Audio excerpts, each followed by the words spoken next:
전미 예수님, 오늘은 함께 또 이 한 주간 동안 댓글 달아주신 분들 중에 그냥 몇 분만 함께 읽어보도록 하겠습니다. 그리고 여기가 어디냐라고 물어보신 분이 있어서 여기는 죽산 성지고 제가 그냥 미사 끝나고 나오다가 그냥 한 컷 찍은 거. 네, 아름답죠? 지금은 조금 이제 장미들이 피는 계절이기 때문에 훨씬 더는 아닐지라도 그래도 아름다우니까 또 5월 장미의 계절 성모성월 또 여기 와서 묵주기도 이렇게 돌아가시면서 이렇게 바치면 돌아가시는 건 아니고 아무튼 이렇게 좋으니까 많이들 이렇게 찾아주시고 댓글 함께 읽어보도록 하겠습니다. 유스티나님, 신부님 예전 강론에서 영화 트루먼 쇼 소개해 주셨던 게 종종 생각나곤 합니다. 세상이라는 해적선이 만든 세트장 위에 던져져 살아가는 인간이 그 영화의 배우가 되어 감독의 의도에 충실히 따라주고 연출에 잘도 속고 동화되어 놀아나며 하루살이처럼 살아가는구나 하는 자각과 슬픔을 느꼈습니다. 평소에 꿈을 꿔도 내용이 없거나 잘 생각나지도 않는 꿈만 꾸기에 전혀 의미 부여를 하지 않는 편인데요.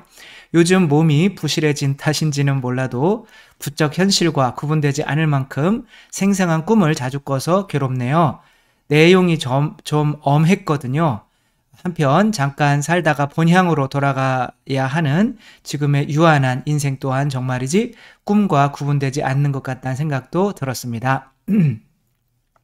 그러니까 요번 주에 이제 이슈가 되었던 것이 이제 제가 이 세상은 이제 예수님 승천 대축기를 통해서 이 세상은 우리가 이제 벗어나야 하는 곳이다라고 하는 거죠. 그래서 예수님께서 하늘에서 세상에 오셨지만 세상은 이제 그분을 받아들이지 않은 거죠. 세상은 어둠이고 또 예수님은 이제 빛으로 오셔서 빛을 따라오는 이들을 마치 바다에 오징어 잡이 하러 간 배가 그 오징어 잡이 배에 불빛을 보고 오징어들이 어둠 속에서 올라와서 이제 걸려들면 이제 그것들만 이제 가지고 예수님께서 하늘로 우리를 데려가시는 거고, 이 세상은 언젠가는 이제 바빌론이 이제 요한묵시록에 보면 바빌론이라고 하는 그 도시가 이게 세상이죠. 그렇죠? 그게 이제 바다가 지옥이거든요. 그 속으로 빠져드는 이런 것을 의미하는 건데, 이제 그것에 대해서 이제 세상을 더 평화롭게 하고 더 하늘나라로 만들고 그런 의무가 우리에게 있는데 세상을 그렇게 버리고 떠나야 되는 것에 대해서는 약간 이제 의문점이 많이 있다라는 그런 질문들이 있었어요. 그래가지고 밑에 나오겠지만 아무튼 어쨌거나 꿈은 깨야 되는 것이고, 그쵸? 배는 이렇게 탈출해야 되는 것이고 가라앉고 있다면 트루먼 쇼에서도 마찬가지로 트루먼이 이제 그 세트장에서 탈출해야 하는 것처럼 이 세상은 탈출해야 되는 거다. 그것은 이제 맞는 말이다. 그래서 하늘에 계신 우리 아버지지 하늘과 땅에 계신 우리 아버지라고 하지 않는 것은 우리가 이 세상을 떠나서 하늘로 가야 되는 거다. 더 자세하게는 이제 밑에 또 다른 분이 질문을 해주셔서 그때 함께 나누도록 하겠습니다. 화가 너무 나요. UFO님. 시키셔야죠. 네. 샥스핀 안 먹으면 죽나요? 저렇게 지느러미만 잘린 채로 바다에 버려지면 상어들은 바닥을 기어다니다가 고통스럽게 굶어 죽겠네요. 그렇죠. 한 시간에 2만 마리, 3만 마리의 그 등 지느러미가 이제 잘리고 있다. 이렇게 바다에 얼마나 많이 살길래 상어가 한 시간에 몇만 마리씩 그렇게 잘려 나가는지.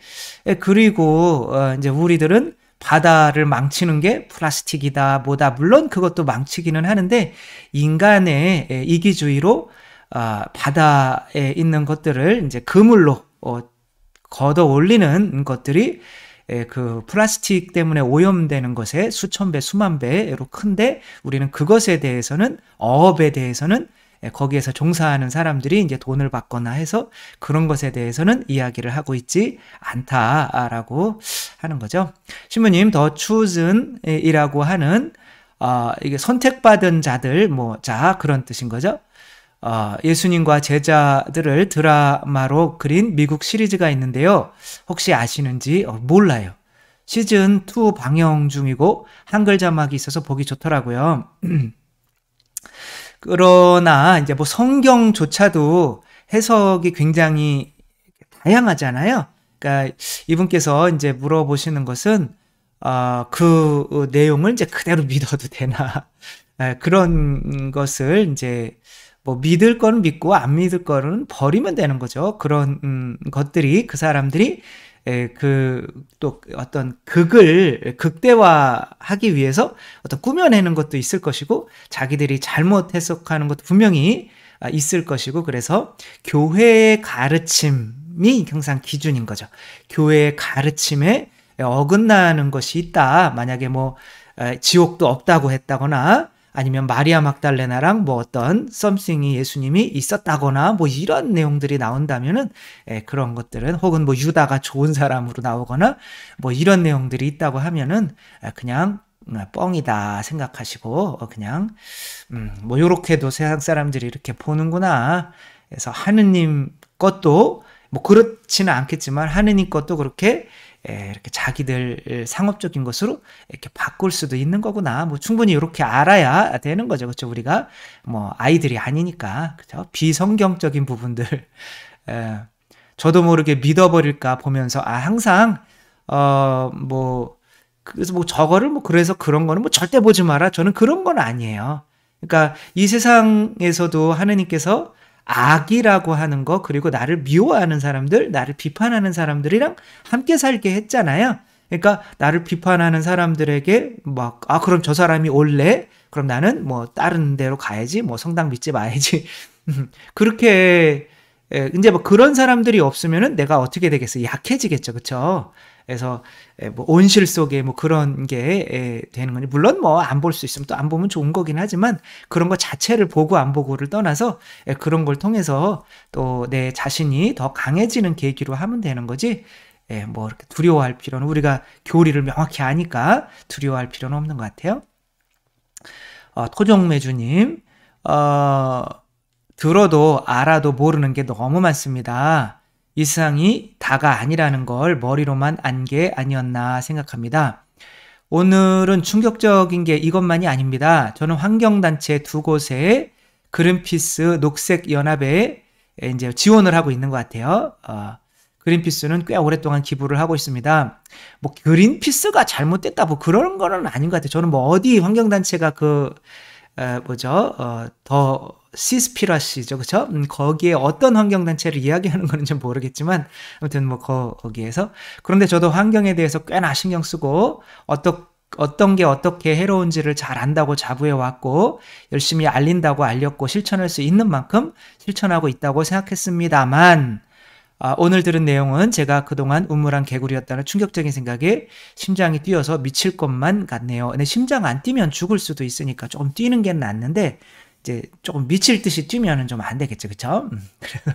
그래서 저도 깜짝 놀랐어요. 그거를 보면서 근데 그게 맞는 것 같더라고요. 이게 굉장히 체계적으로 어떤 구체적인 데이터들을 들어서 설명을 하는 거 보니까 빨대, 우리가 플라스틱 빨대가 거북이를 죽이는 거는 1년에 한 1000마리? 그렇게 된다면 플라스틱이 죽이는 게 거북이를 한 1000마리 정도 죽인다면은 그물에 걸려서 그냥 잘못 끌려와서 혹은 버려진 그물에 걸려서 죽는 거북이는 25만 마리. 1000마리야 25만 마리는 잽이 안 되는 거잖아요. 근데 우리는 계속 플라스틱만 이야기하고 있고 어부들이 또 어부가 다 잘못됐다는 건 아니지만 어부들이 그렇게 걸려 올려서 죽는 거 그다음에 이제 그물 때문에 걸려 죽는 것들이 사실은 훨씬 많다라고 하는 거. 그러니까 세상에는 이런 우리들이 사실 그리고 놀랄 필요도 없는 거죠. 우리가 할 수 있는 건 아니잖아요. 그렇죠? 그래서 그냥 아 그렇구나 뭐 이렇게 생각하시면 되겠죠. 폴 게리님, 이 세상이 악마의 지배 아래 있기 때문에 탈출해야 하는 곳이라고 하는 말씀은 제게는 좀 무책임한 말씀으로 다가옵니다. 네, 이분이 또 이렇게 저는 뭐 이런 질문 아주 감사하게 여겨요. 그래서 내가 하는 이야기들이 조금 이렇게 덜 이해가 되고 혹은 오해가 될 소지들이 가지고 있었구나. 뭐 저는 하면서 잘 모르거든요. 그러니까 이제 이렇게 질문을 해주시면 또 이런 걸 통해서 더 자세하게 말씀을 드릴 수 있으니까 이런 내용들이 있으면 언제든지 이렇게 말씀을 해주시면 또 나름대로 또 제가 설명을 할 수 있으면 설명을 드리겠습니다. 아직 탈출할 생각도 못하는 많은 사람들은 심지어 아무 문제 없으니 동요하지 말고 그 자리에 가만히 있으라는 방송을 듣고 있고, 선장은 소곡 차림으로 배를 버리고 혼자 탈출하는 상황이 재현되어서는 안 되겠다고 생각합니다. 이게 지금 세월호 이야기를 하시는 거죠.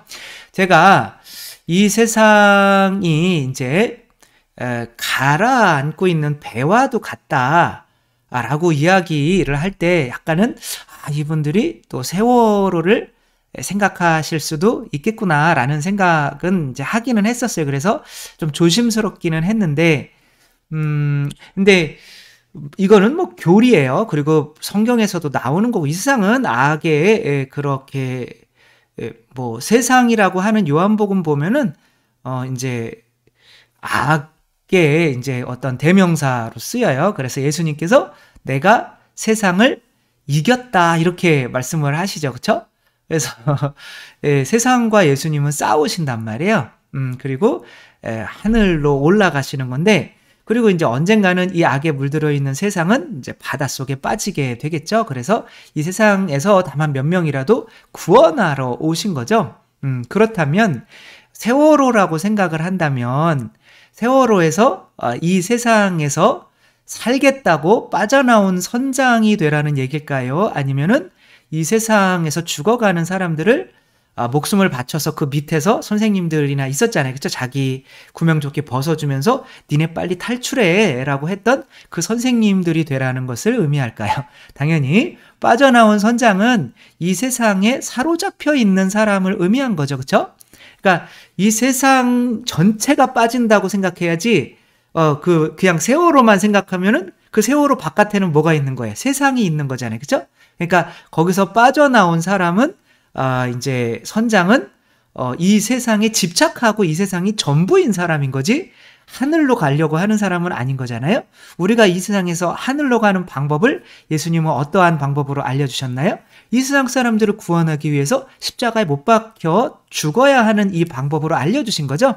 그래서 십자가가 빠지면 아무것도 이해를 할 수가 없는 거죠. 따라서 이 세상이 악인 거를 아는 사람들은 이 세상에서 십자가의 삶을 살아가는 사람들인 거지, 이 세상에서 이렇게 살려고 하는 그래서 자기가 돈이나 명예나 뭐 이런 것들을 통해서 자기가 살려고 하는 그런 사람을 그리스도인이랑 비교하면 안 되겠죠. 그렇죠? 그래서 이 세상이 악의 지배하에 있다는 것을 볼 때는 이 세상 사람들이 너무 불쌍해가지고 내 생명을 바쳐서 예수 그리스도처럼 이 세상 사람들을 구원하려고 노력하기 때문에 자연보호도 하는 거고, 아프고 고통받는 사람들도 도와주려고 하는 거고, 오히려 이 세상에게 유익이 되고 더 오랫동안 지속시켜 줄 수 있게 만드는 사람들이 이 세상이 악의 지배하에 있고 우리는 하늘로 가야 된다는 믿음을 가진 사람들이지, 혹은 또 이 세상을 파괴하는 사람들은 이 세상에서 살려고 하는 사람들 있잖아요. 그렇죠? 더 부자가 되려고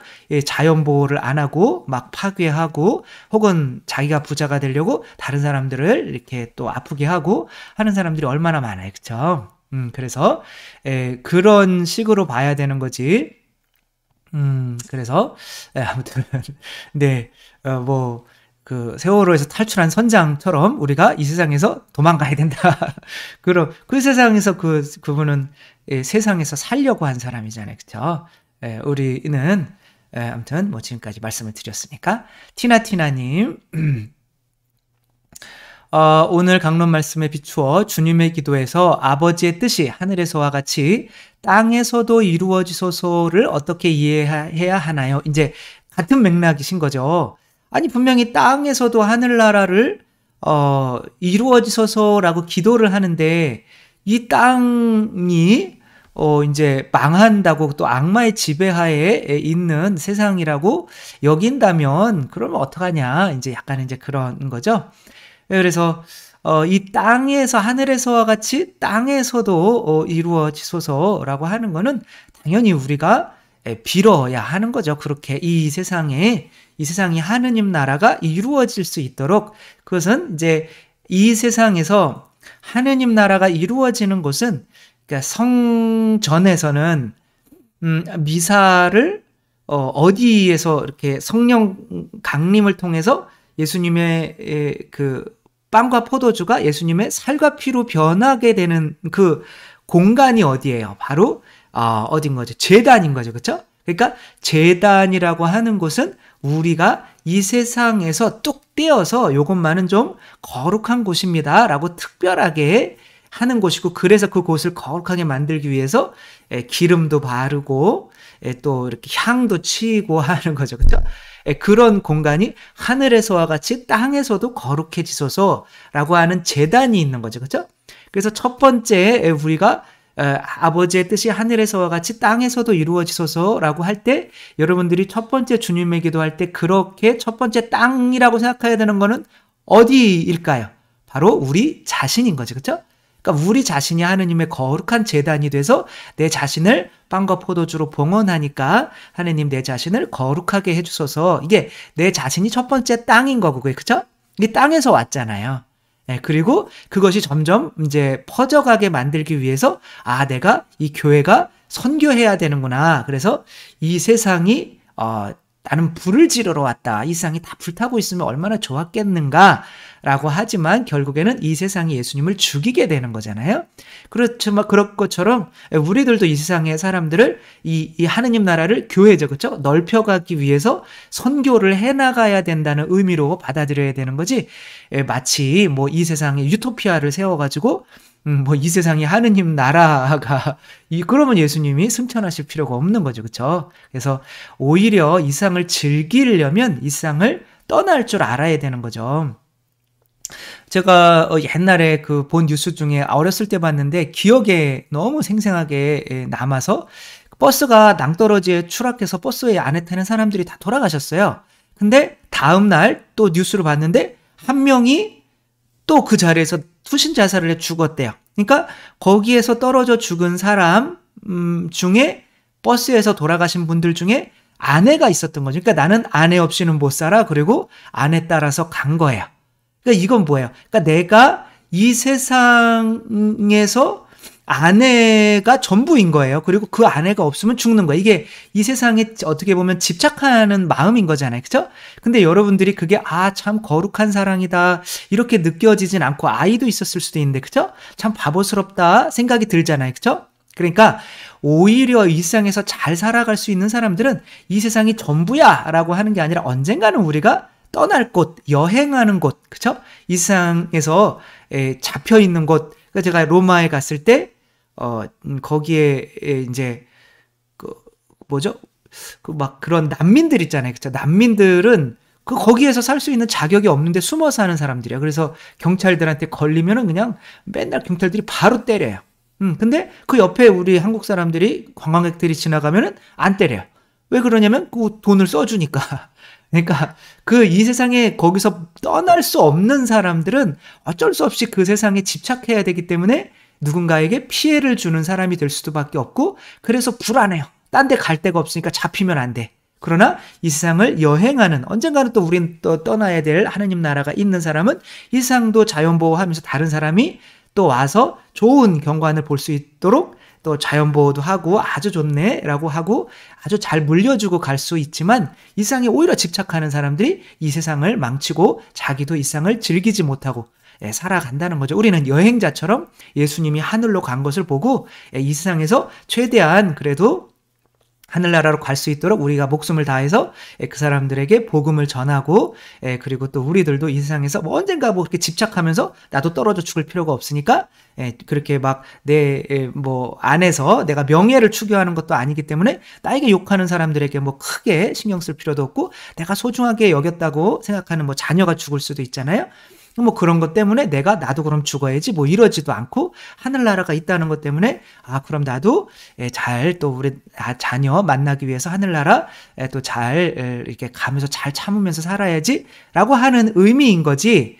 그래서 뭐 세월호에서 뭐 선장처럼 혼자만 뭐 도망가는 그런 혼자만 살려고 하는 의미로 말씀드리는 거는 아니라는 거 이렇게 해주시면 감사하겠고, 정은수님, 성모성월에 작은 체험이 있어서 함께 나눕니다. 제가 혼자 쑥을 뜯으러 산으로 갔는데 민가는 700m 이상 떨어져 있는 아무도 없는 곳이었어요.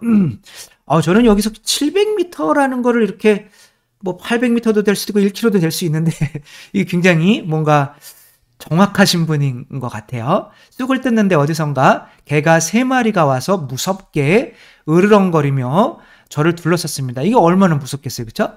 제 손에는 비닐봉지 1개와 호미가 하나 들려 있었을 뿐 아무런 무기가 될 만한 것이 없었고 주변에는 썩은 나뭇가지들만 있을 뿐이었고 저는 더욱 개는 차와 나 사이에 중간에 있었기 때문에 차로 도망을 칠 수도 없었습니다. 아마 도망갔다면 물었을 수도 있었을걸요. 그쵸?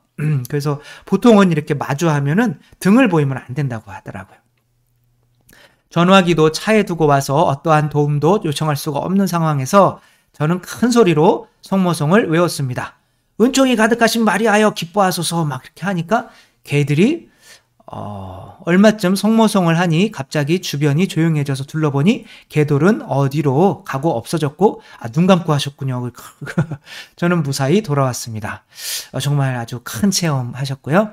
아마 성모성 했더니 이제 천주교 신자구나. 우리 선조들이 천주교 신자들이 우리 엄청 개를 먹었잖아요. 그쵸? 도망 다니면서 개만 데리고 다닐 수가 있었거든요. 왜냐하면 잘 따라오니까 도망갈 때 개를 가지고 다니고 또 이제 고기를 못 먹으니까 너무 이제 고기가 부족할 때는 또 개를 먹고 했기 때문에 우리나라는 순교에 우리 천주교 그래서 저도 신학교 있을 때 시험 시간 되면은 저는 개를 못 먹었거든요. 그러니까 시험 기간만 되면 꼭 개고기가 나와가지고 저는 깍두기에 그냥 밥만 먹고 이렇게 했던 기억이 나는데 뭐 지금은 억지로 가면 조금은 먹는데 뭐 이렇게 먹지는 않나요. 네, 아무튼 근데 은총이 가득하신 말이에요. 그러니까 얘네들도 유전적으로 흘러내려오는 천주교인들은 피하라 뭐 이런 것들을 느꼈을 수가 있겠죠. 걔들도 그러니까 그럼 안 되겠다. 도망가야겠다. 호미 조심해야겠다. 뭐 그러면서 아무튼 좋은 체험 나눠주신 거 감사드리고 또 그렇게 이렇게 나누면은 우리들도 이런 상황 처하면 그때 생각이 나서 또 그렇게 할 수가 있는 거니까 이런 체험들 많이 나눠주시기 바랍니다. 김카타리나님 신부님 그 자매가 그 자매입니다. 그러니까 무리를 걷는 그림 그려주신다는 화가 이 신분이 카타리나님이셨군요. 확실한 포인트 주셔서 감사드립니다. 그러니까 저는 첫 발을 이렇게 내딛는 게 그 용기 있잖아요. 그 까만, 그 시커먼, 그리고 막 그 안에 막 뭐가 이렇게 날 잡아먹을 것 같은 막 그런 것들도 있을 수 있고 두려운 가운데 예수님은 걷고 있는데 나는 이 한 발을 못 디디고 있는 게 저의 심정인 거죠. 그렇죠?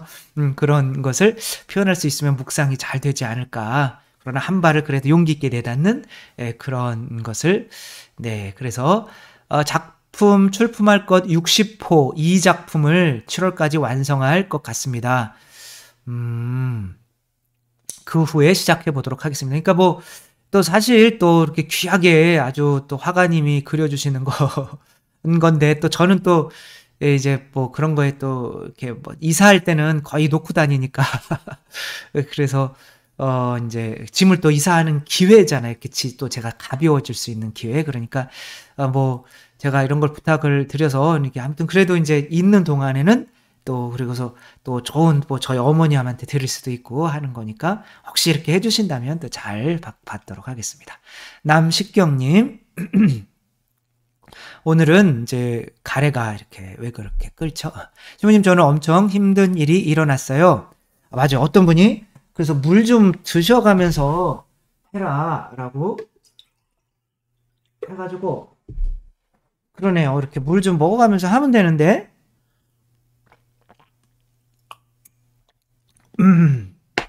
아이 좋네요. 남식경님, 신부님 저는 엄청 힘든 일이 일어났어요. 그런데 모든 것을 주님께 맡기고 힘들어도 감사원금을 요양보호사로 번 돈 100만 원을 선물로 드렸는데 감사한 일만 생겨요. 항상 감사하며 삽니다. 신부님 감사합니다. 그러니까 이런 체험도 감사하죠. 너무 힘들고 어려운데 그게 이제 어떤 어려움인지 구체적으로 또 말씀을 해주셨다면 더 감동적이었을 수도 있을 텐데 아무튼 힘들고 어렵고 막 돈이 많이 또 딸렸을 근데 100만 원이면 엄청 큰 돈이잖아요. 그죠? 그것을 감사 예물로 드렸더니 이렇게 어디다 드렸나요? 저희 영성관이 지금 코로나 때문에 아무튼 네, 그래서 감사예물로 했는데 더 감사한 일이 많이 생긴다. 네, 그래서 네, 그런 말씀 해주셨고요. 네, 저도 참 세속적인 사람이라 저희 영성관 생각이 나네요. 이제 네, 저 성지랑 영성관이랑 이제 같이 하고 있는데 이제 재정이 이렇게 분리가 되어 있어서 혹시 감사원금 할 때가 도저히 없다라고 하면 수원교구 영성관 전화를 하셔서 이제 이렇게 해주시면 저희가 큰 힘이 되겠습니다. 네. 그래, 뭐 이래도 되는지 모르겠네. 우리 교구에서 다 이제 또 나중에 돈이 없어지면은 또 이제 주기는 하는데, 그래도 감사원금을 이제 주시면 조금 더 이렇게 지금도 이렇게 교구에서 받아서 살긴 하는 거지만 조금 더 시간이 늘어날 수가 있겠죠. 유스티나님, 신부님 저는 요즘 곧 다가오는 성령 강림절을 맞아 줌을 통해서 함께 9일 기도를 드리고 있습니다. 그냥 다음 주에 뽑은 카드에 나온 성령 7은 중에 하나를 읽으며 무심코 신기해 하는 날이 아니라 그 의미를 기억하고 희망하며 비워진 마음에 아버지와 예수님 사랑이 온전히 채워지고 회복되기를 기다리고 있습니다.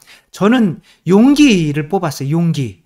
근데 용기가 어디 있는 거죠? 9가지 열매 중에 있는 건가요? 막 그런 것 같아요. 그렇죠?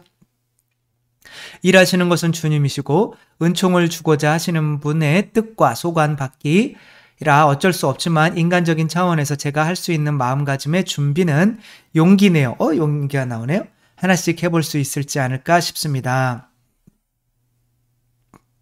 네, 오늘 성령 강림 대축일인데 또 한 1년 동안 또 특별히 받는 은총 또 가지시고 잘 살아가셨으면 좋겠고 이 성령 말씀이 좋죠?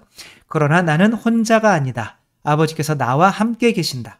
내가 너희에게 이 말을 한 이유는 너희가 내 안에서 평화를 얻게 하려는 것이다. 너희는 세상에서 고난을 겪을 것이다. 그러나 용기를 내어라. 내가 세상을 이겼다. 이거 이제 세상에서 고난을 겪을 수밖에 없는 거예요. 이게 이제 우리 어떤 세계관이잖아요. 그렇죠? 그래서 그래야 세상에서 고난을 겪고 뭐를 하더라도 실망하지 않고 내가 세상에서 그래도 이 사람들을 구해내기 위해서 내 목숨을 바치면서 살아갈 수가 있게 되는 거죠. 그런 세계관이 아니라면 내가 세상 이렇게 좋게 여겼는데 저 사람들에게 나를 막 이렇게 왜 이러지? 막 이런 식이 될 수가 있으니까 우리가 세상은 이겨나가야 하는 곳이라는 거. 도정매주님, 아까도 있었는데 최근에 나에게 어떤 일들이 있었던가 생각도 해보게 되고 예전에 있었던 일들도 생각이 나고요. 다른 사람들의 체험을 통해서 애들이 성당을 안 간 지가 꽤 오래고 큰애는 제가 걸어온 길을 똑같이 가고 있으니 그것도 제가 신앙생활 중에 잘못한 것이 있으리라 생각하니 이 씁쓸한 마음은 어찌할 바를 모르겠습니다. 혼인조당의 아기도 유아 세례도 못 받고 중요한 건 그다지 심각하게 생각하지 않는 것이죠. 자녀가 아마 그러는 것 같아요. 그렇죠? 작은 애는 한술 더 떠서 하느님은 엄마나 많이 믿으라고 30이 넘어서부터는 어떤 이야기도 안 들으려고 하고 30까지 들은 게 대단한 거죠. 그러니까 저는 그래요. 부모님이 아이들한테 뭔가 할 수 있는 건 12살 전까지.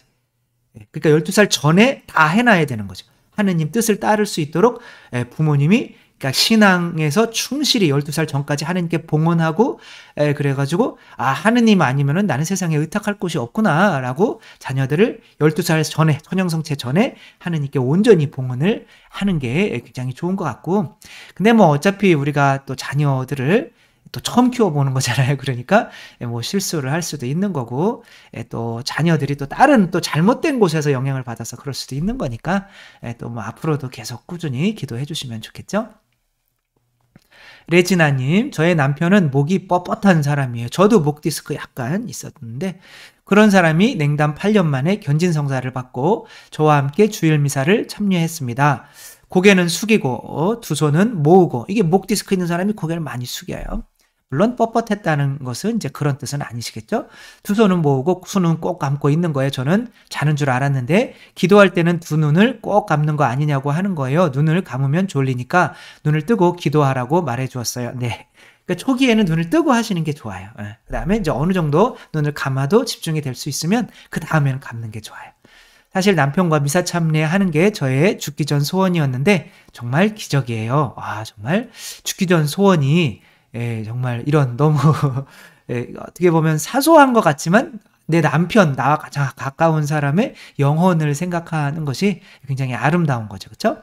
하나님께는 불가능이 없다라는 말씀을 곰곰이 되새기는 하루였습니다.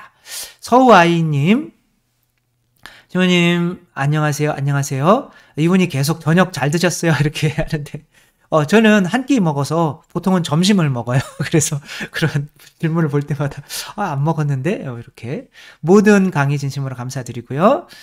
저는 요즘 자주 내가 몇 분 후에 아니면 몇 시간 후에 죽을 거라고 하는 꿈을 자주 꿉니다.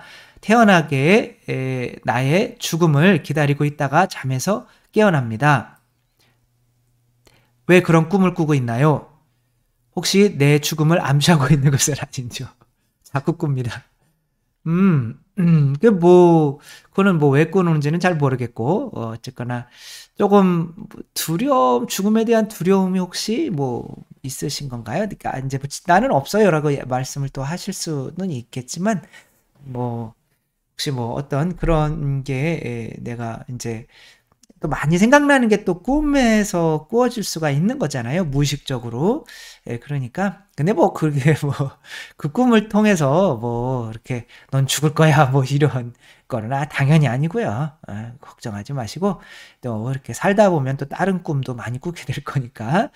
지금은 그냥, 이렇게 혹시 꾸게 됐다면 그래, 오늘 하루 마지막으로 생각하고 살라는 의미겠구나. 그래서 죽음 두려워하지 말고 오늘 하루 마지막 날이니까 그냥 충실히 살다가 부르시면 그냥 가야지 라고 하는 마음으로 이제 죽음을 조금 더 이렇게 편안하게 받아들일 수 있으면 그 꿈은 이제 안 꾸실 거라고 생각이 들고요.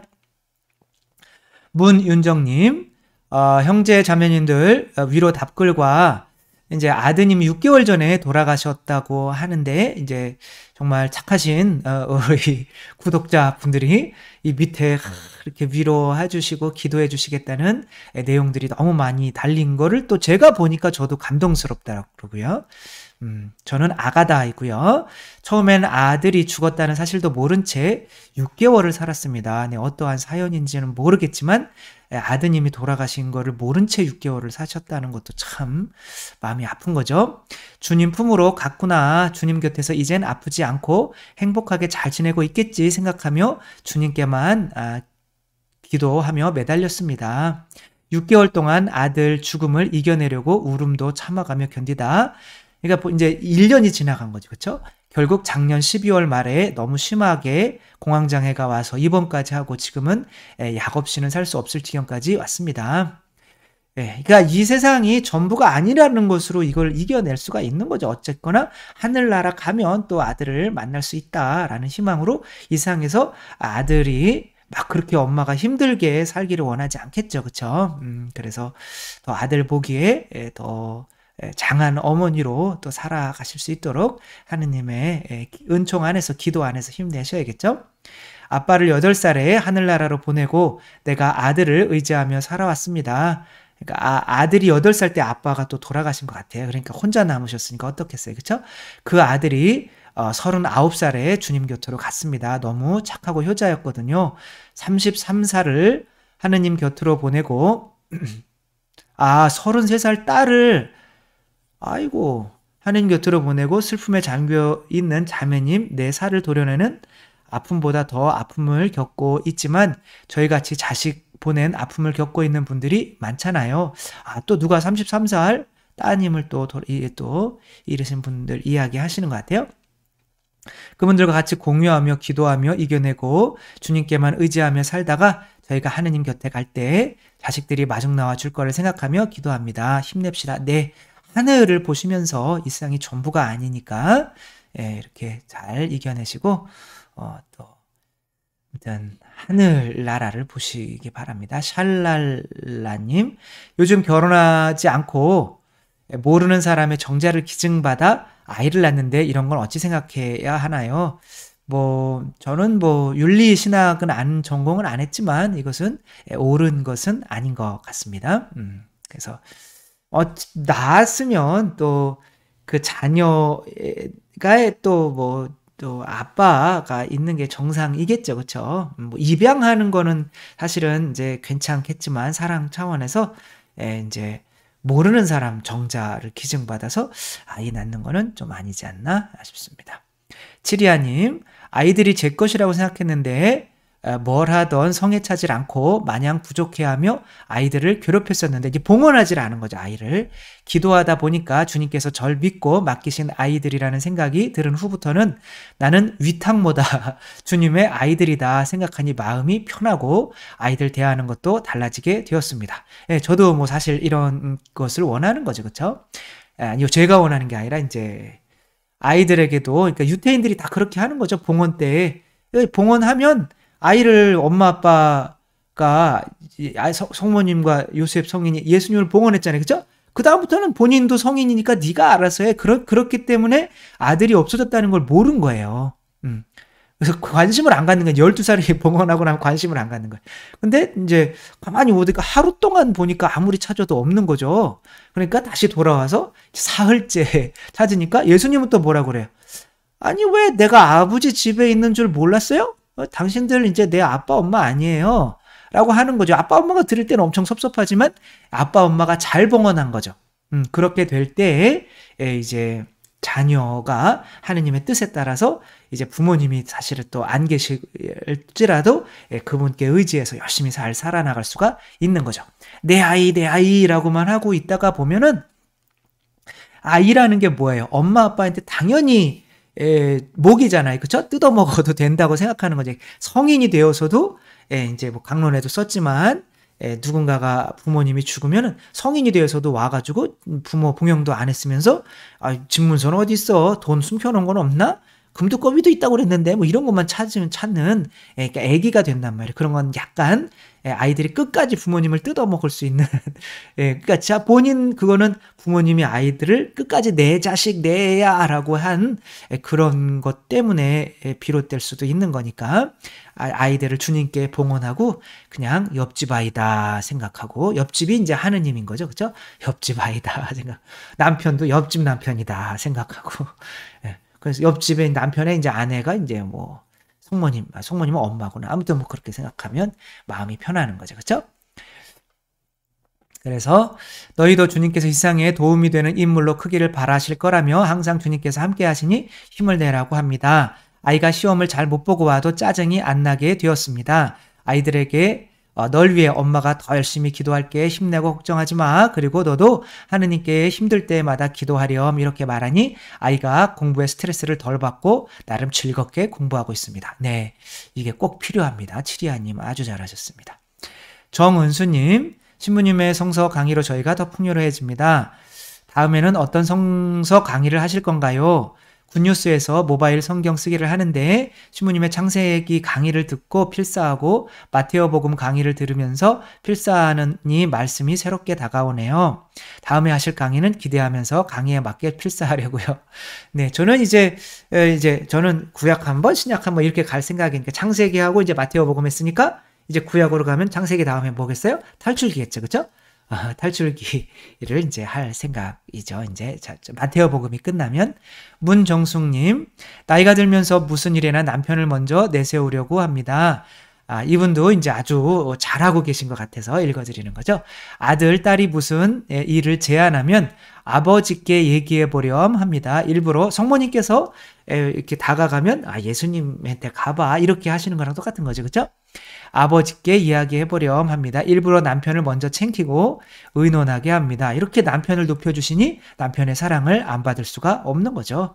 엄마인 나와 대화가 많았으니 주로 나와 의논했었는데 이젠 당연히 아버지의 의견이 중요함을 알고 아버지를 챙깁니다. 남편도 이젠 당연히 함께 의논하고 함께 결정하는 일에 익숙해야 합니다. 남편의 결정이 가장 중요하다고 여기게 합니다. 물론 겉으로 보여지는 것 같아도 자꾸 하다 보면 자식들도 아버지를 먼저 챙기게 되더라고요. 칭찬하는 말이나 서로 격려하는 말도 모습에 연관이 필요하다고 봅니다. 아주 잘하고 계신 거지, 그쵸? 아들, 딸에게는 칭찬이 저절로 나오는데 며느리와 사위에게는 좋은 말, 칭찬들을 하려고 꼭 마음에 준비를 하고 있다가 꼭 해줍니다. 자꾸 하다 보니 요즘에는 저절로 보면 칭찬을 하게 되더군요. 저는 그냥 편안한 엄마가 되고자 합니다. 언제 와도 편안한 집에 편안한 엄마, 군고구마이신 거죠. 아주 또 어머니, 또 아내로서 또 잘하고 계신 또 모습 감사합니다. 박정현님, 지난주에 신부님 직접 뵙게 되어서 영광입니다. 저도 영광입니다. 누군지 잘 또 얼굴은 기억은 안 나지만 날마다 이렇게 좋은 말씀 해주셔서 감사하고요. 저희들도 항상 세상을 이길 수 있도록 언제든지 죽음을 통해 탈출할 수 있도록 준비하겠습니다. 세상을 이기는 저만의 구체적인 실행 방법은 맛있는 음식을 맛없는 음식을 맛있게 먹고 웬만하면 옷 같은 거 사지 말고 절대로 변명이나 반박하지 말고 싫은 사람에게 다가가서 친근하게 웃어주는 것. 그런데 이 간단한 것을 기쁘게 하는 것이 죽을 만큼 힘들어요. 네, 이게 뭐 쉬우면 누구나 다 하겠죠. 근데 너무 이렇게 구체적인 것들을 이렇게 써놓아 주셔서 아주 이렇게 구체적인 걸 이렇게 하겠다라고 하면 반드시 하거든요. 근데 그냥 내가 잘 살아야지 이렇게 하면 뭘 잘 살아야 되는지 몰라요. 그러니까 아주 잘 하시는 것 같습니다. 김현주님, 신부님을 알고부터 개과천선한 뉴스디라입니다. 뭐 예수님께서 주님께서 해주신 거죠. 코로나가 감사할 정도로 11조 비르짓다 7기도도 하고 있고요. 매일 복음 묵상을 지금까지 잘하고 있습니다. 한 달 전에 남편이 암 진단을 받는 큰 시련이 저희 가정에 왔는데 저는 모든 것을 주님의 뜻으로 생각하고 받아들이며 다만 잘 이겨낼 수 있는 힘을 주십사 기도하였습니다. 5월이 마침 성모성월이라 그동안 하지 못했던 묵주기도를 시작했는데 그 암이 전이가 되지 않았다는 기쁜 소식을 주셨습니다. 오늘 아침에는 기도 중에 성모님이 함께 하신다는 깨우침에 뜨거운 눈물이 났습니다.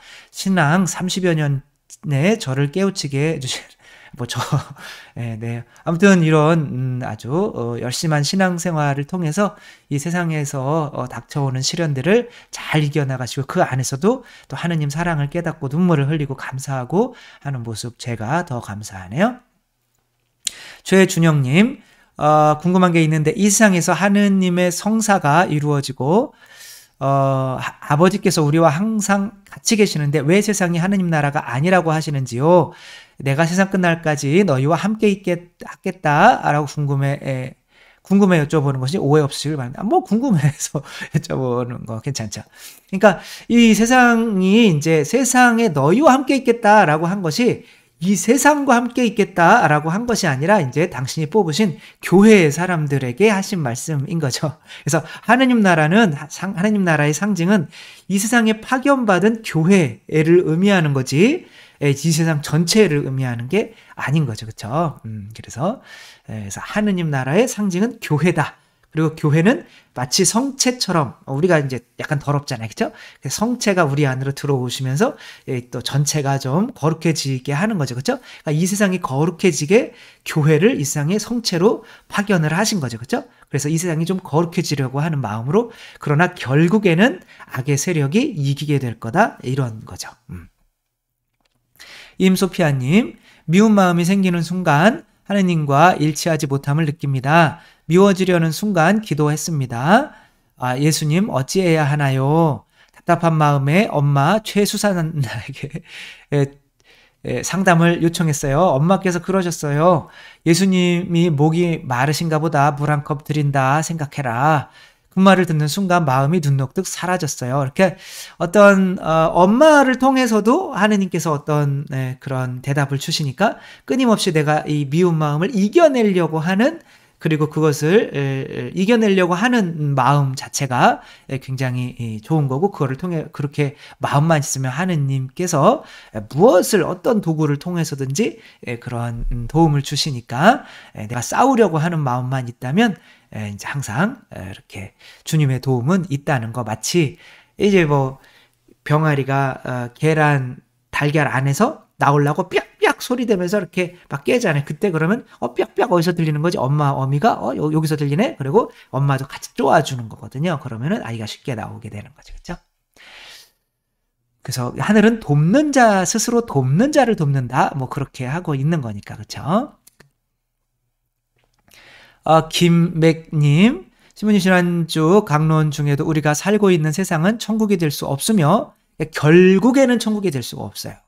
그래서 예수님께서 천국으로 되돌아가신 것처럼 우리도 주님 계신 천국으로 가야 한다 말씀하셨을 때 저는 갑자기 큰 깨달음을 얻어 신부님께 감사드립니다. 우선 구원이라는 우리 가톨릭 교회의 목적을 앵무새처럼 자동적으로 심플하게 생각해 왔는데 그날 강론에서 번뜩 깨달은 것은 우리가 에덴 동산에서 죄를 지어서 지상으로 추방되어 남자는 노동, 여자는 출산이라는 벌을 받았고 그 안의 삶은 고통과 행복이 교차하는 곳인데 어찌 평화와 행복이 가득한 유토피아가 가능하겠는가 하여 죄사함 받고 다시 우리가 살았던 천국으로 되돌아가고자 함이 구원이구나 이렇게 좋게 또 깨달으신 거죠. 그렇죠? 이 세상은 우리가 천국 갈 수 있는 자격이 있는가를 어떤 시험하는 장인 거죠. 이 세상에서 정말 내가 힘들고 고통 머리에 땀 흘려서 선교해서 자녀를 탄생시킬 수가 있다면 하늘나라에서 에덴 동산에서도 내가 힘들고 땀을 흘려서 이제 그 동물들에게 이름을 지어주는 일을 할 수 있는 자격이 있는 거죠.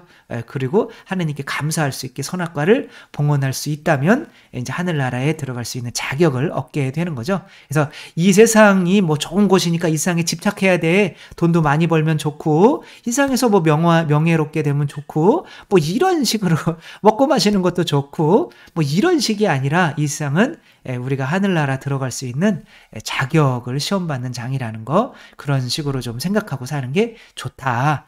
그래야 이 세상에 어떤 것을 잃었을 때도 잘 참아 나갈 수가 있는 거고 그렇죠? 또 물을 마셔야겠네요.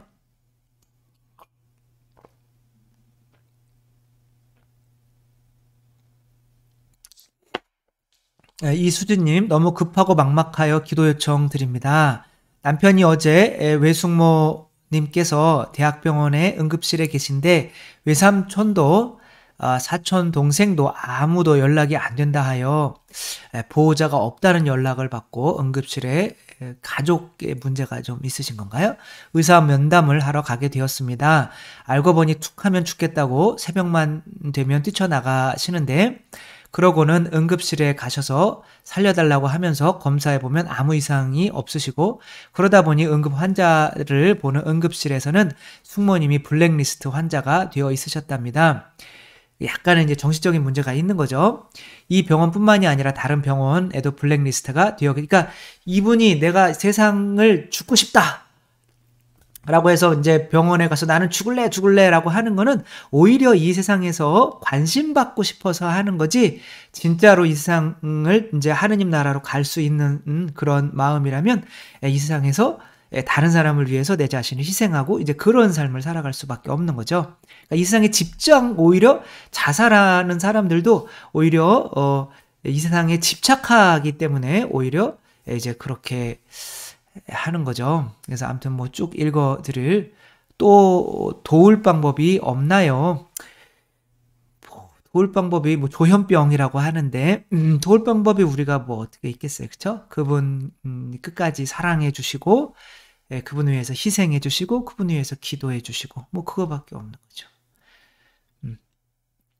시리아님 자신의 힘만으로는 기쁘고 충실히 살아가려고 하면 금방 지치더라고요. 절 너무나 사랑하시고 제 뒤에서 지켜주고 계신 주님을 생각하니 사는 게 두렵지 않게 되었어요. 그러니까 이제 사는 게 두렵게 되면 이제 저렇게 이 세상에 살고 싶어 하면서도 이 세상에서 회피하고 싶어 하는 거죠.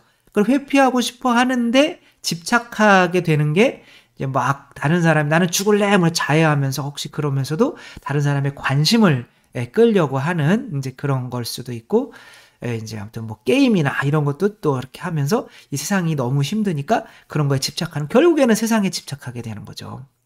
그렇게 하는 것이 아니라 하늘에 계신 주님께 의탁하면서 그분의 도움으로 그 이후로 저 누구와 저를 비교하지도 않게 되었어요. 뭐 어차피 죽으면 다 놓고 갈 거니까. 그래서 아무튼 이 세상과 하느님 나라의 어떤 세계관을 올바로 정립해 가는 것이 정말 이 세상을 살아가는데도 큰 힘이 된다는 거 이제 또 한번 보시며 또 올바른 세계관으로 또 그리스도교적인 세계관으로 또 한 주간 또 앞으로도 사셨으면 좋겠습니다. 그리고 성령 강림이니까 특별히 여러분들 안에 주님의 성령께서 충만히 임하시도록 강복드리겠습니다. 주님께서 여러분과 함께 전능하신 천주 성부와 성자와 성령께서는 여기 모인 모든 이에게 축복을 내리시어 길이 머물게 하소서. 주님과 함께 가서 복음을 전합시다. 하느님 감사합니다. 성부와 성자와 성령의 이름으로 아멘. 감사합니다. 사랑합니다.